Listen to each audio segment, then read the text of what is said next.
I don't know how you feel, but sometimes losses are wins and sometimes wins are losses. To me, this was the flip side of the Michigan game in a lot of ways. To me, Penn State can be really, really proud of the way they played in this game. And a lot of things didn't work out for them, including their quarterback going down at the worst possible moment at 21-0, and still, they really hung in there and fought. Yeah, Penn State didn't go quietly. The offense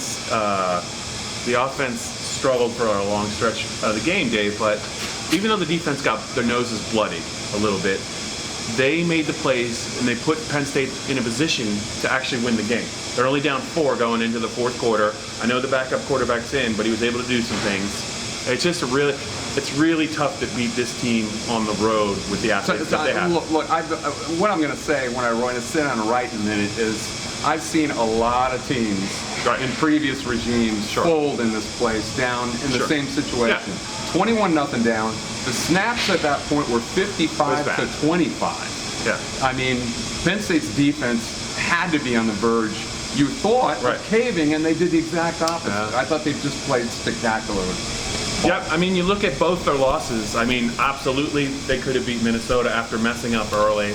This game did look like it was going to be a rout, and they made Ohio State nervous, and no one's been able. Oh to, yeah, no one's been able to do that. No, they not only punched him in the mouth, but I think a lot of people in this crowd went, "Oh my God!"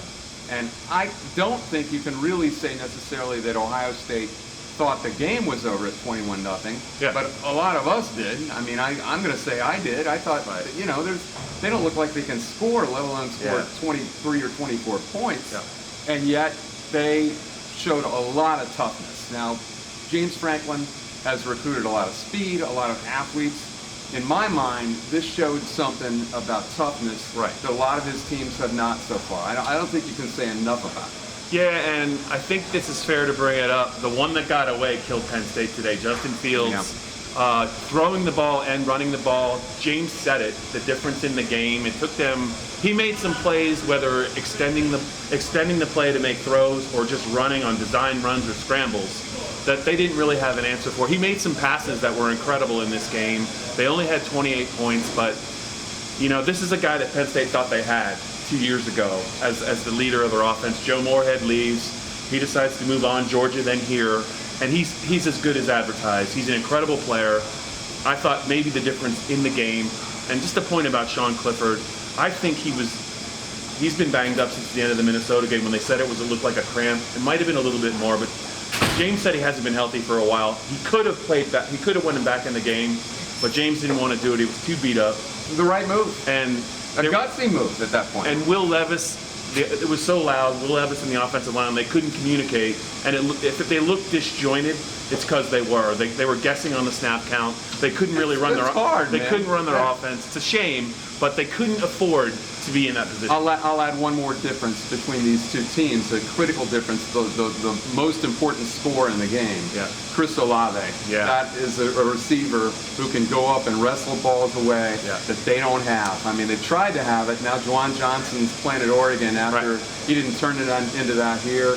And you know, Justin Shorter played better today, but they don't have that big, strong receiver like Chris Godwin.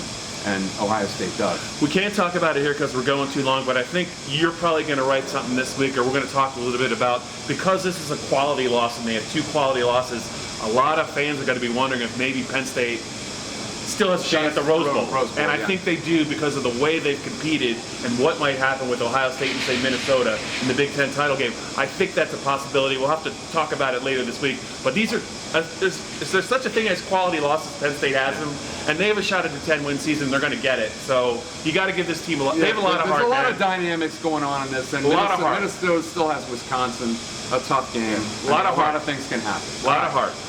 Anyway, this was a very impressive game and a loss, I thought. And the next time we'll see you is the last game, the regular season game of the season against the Rutgers Scarlet Knights at Beaver Stadium. Is this the definition of an anticlimax? My God. Until then, from the Horseshoe in Columbus, adios.